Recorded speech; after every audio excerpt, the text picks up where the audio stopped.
Alright, hey guys, welcome back to another video. This is the fourth video in the 5 days of Halloween on this channel, so we're getting close to the end. But today I thought I'd tone it down a little bit and just do a regular old Reddit ghost stories video.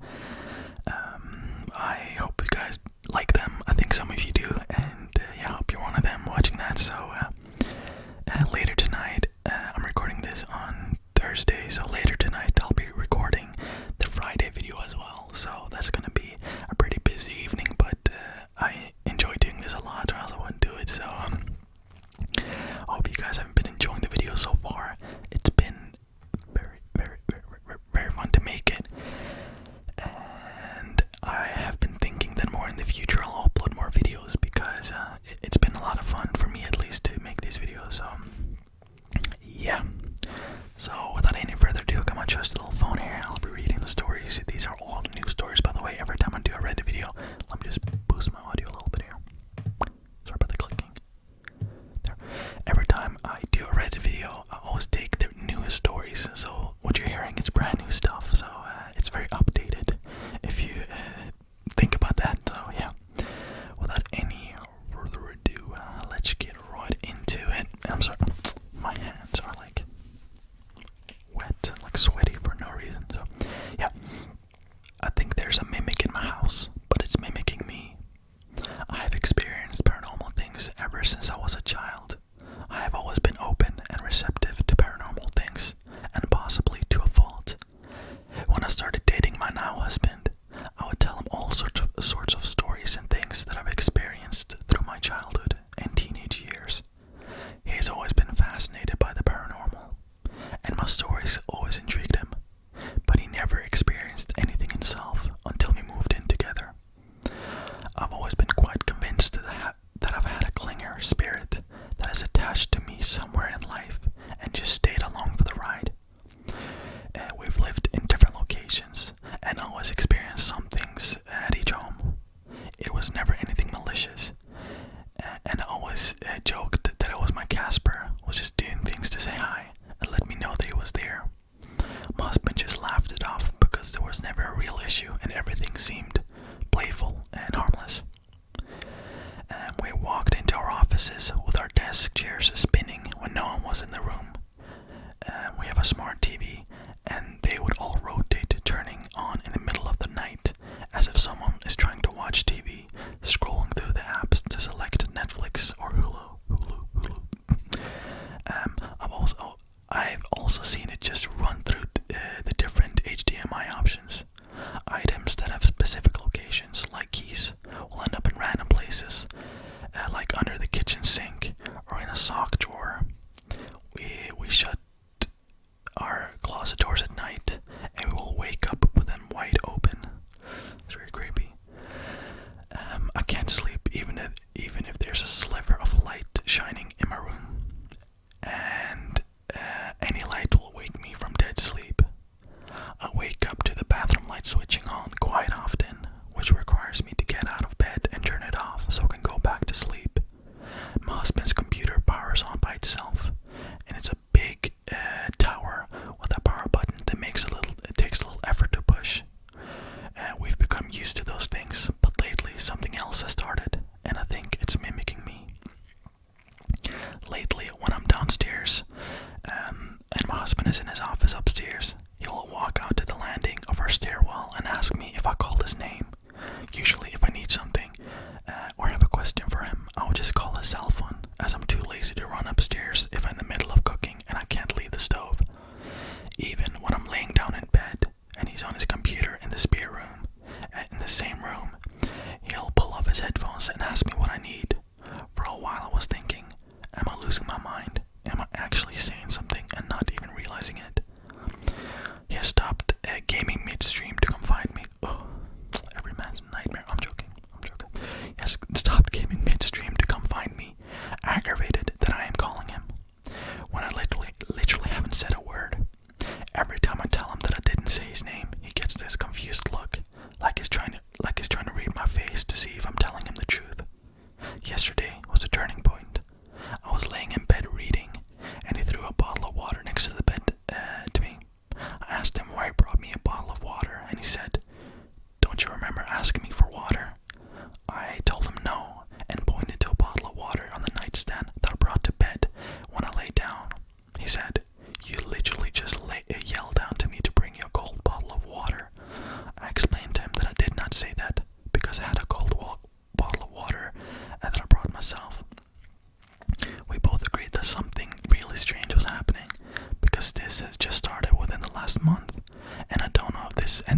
if this is the entity that has followed me my whole life is now just becoming vocal, or if this is something new. We're both of sound mind, and neither of us have any sort of mental issue that we're aware of that would have me speaking without knowing it, or him hearing things. Aside from extreme annoyance, is there a real cause for concern? That's pretty interesting. I've heard about those spirits that kind of mimic, your friends or your lover's voice or whatever. Is really, really creepy.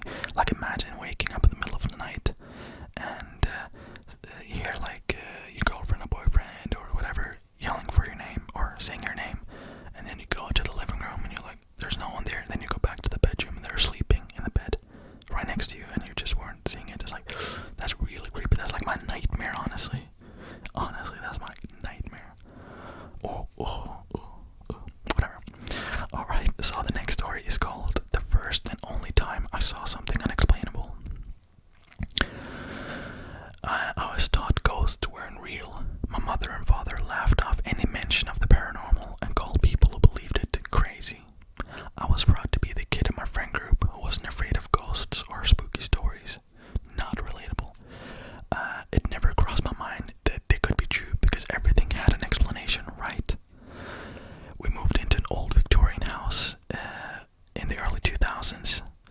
The house had been built over 100 years ago in a small lumber town. It was beautiful and a fixer-upper. It had a real crystal chandelier, stained glass windows, and a foot tub in the basement. What is that? I don't know what that is. And was falling apart in some places. My parents were determined to patch it up over time. One place they never got around to was the basement. Being down there gave you the feeling like it hadn't changed much since the house was first built centuries ago. Welcoming is not a word that I will use to describe it. There was always a sense of being watched. It was dark and dingy. The only light was a single bare bulb in the support beams. That's just so stereotypical, right? Just like a one little light bulb just hanging. Not even the adults could stand being down there for long. I caught my mom running up the basement stairs a few times and quickly shutting the door behind her like something scared her. When I asked what was wrong, she would pretend she was fine. I would learn years later that both of my parents were terrified of the basement without being able to pinpoint why. It became a strange place. Odd things happened in the house that I made up reasons for. My little brother and I's doors faced each other on the second floor. One night we both heard a shrieking sound outside our doors, like a woman was being killed in the hallway. We opened our doors at the pretty much exact same time and confirmed we both have heard it. I told them that it was probably just some cats fighting outside. I went back to bed, where I tried to convince myself it was just cats, except why would the sound come from the hall and not from outside our windows? We didn't have any pets either. Another night, I was staying up past my bedtime to read under the covers with a flashlight. My bed began to shake violently. I thought it was an earthquake. I had already been through one that was a 6.8 magnitude, so I held on and waited it out. When it subsided, I ran out to the living room where my father was. I asked if he felt the earthquake. He hadn't felt a thing. That was concerning, so I pressed him. He told me that it must have been a huge truck passing by, so I returned to my room and tried to convince myself that's all it was. The incident that I could not explain happened shortly before we moved out. I was asked to retrieve something from the basement for my mother.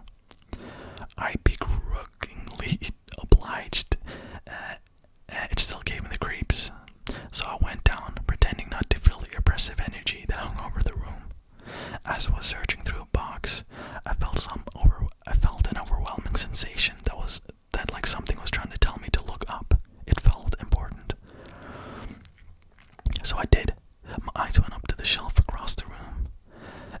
There was a row of large spools of ribbon my mother used for presents. They had sturdy circular bases around 4-inch in diameter. If I had to estimate, it would take something more than wind or shaking from a large vehicle to do what I saw next. I will never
nice, soft, mossy banks on either side to rest after we had tired ourselves out. The water was cool and clear. No copperheads, no mosquitoes because the water was constantly running. We were psyched. Look at my head, like. After a few hours of swimming, we had to walk back home for lunch, but made plans to pack lunch the next day so we could have a picnic on the creek banks and spend the whole day there. The next morning, we set up for the woods at around 1 p.m., planning to have the picnic first and swim after. So far, so good. We entered the same spot we had the previous day and followed what we thought was the same deer trail. It was not. At the point where we should find the creek, we walked into a small clearing that was covered in a huge, thick furnace. We had definitely never walked past this before, so being both hungry and tired of walking, we decided to eat in the clearing. We laughed and played around there for a while, spitting watermelon seeds at each other from our lunch. It was an absolute blast, and we were both in wonderful giddy moods. That all changed, however, as soon as we packed up and set back to find the creek. As we walked further into the woods, it started to feel darker and colder. We got skittish, and I noticed my friend kept wiping her head around to look behind us. After about half an hour of walking, we came up on what looked like an entire overgrown bathroom, sink, toilet, a bathtub, and all sitting arranged together, and it covered in ivy. Oh, sounds like my name. It's pretty common to find weird shit like this in the middle of the woods. Damn. So we just walked past and made jokes to lighten the mood, calling it Bigfoot's bathroom. Maybe it was Bigfoot's bathroom. It's no joke, alright? After another hour of walking and not seeing anything we recognized, we started to panic. Instead of trying to reach the creek, we were now just trying to find our way back home, or out of the woods at least. I told her we should follow the sun, and eventually we would come up on a road or someone's property where we could find help. She insisted on another way, and we began yelling at each other out of fear and, let's be honest, little girl business. I told her if she thought she was alright, she should just go her way and we would see who got out first. So we split up. Great idea. And now, as an adult, I fully acknowledged I was being a stubborn brat and also an idiot. Worst possible thing we could have done. Not 10 minutes after splitting up, I began to hear someone walking maybe 100 feet behind me. Thinking it was my friend who decided to go with me. After all, I slowed down so she could catch up to me. Instead, whatever it was matched my pace. I slow down, it slows down.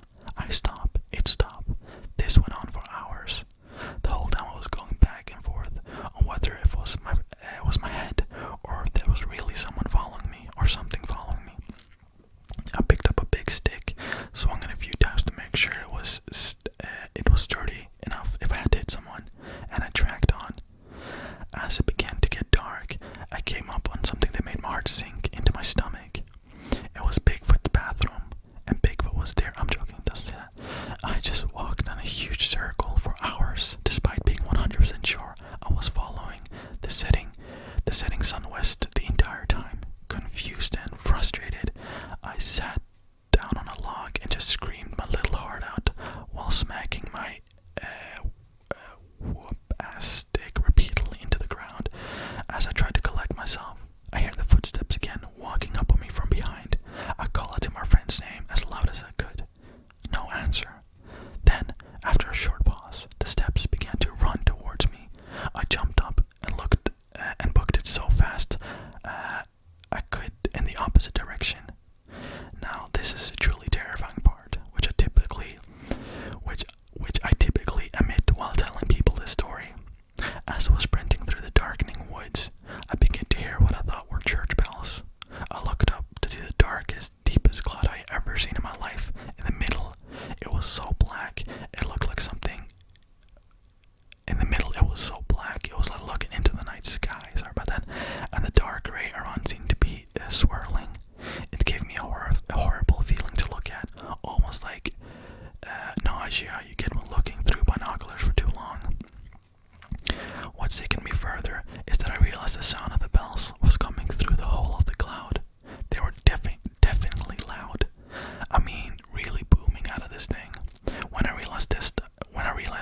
slip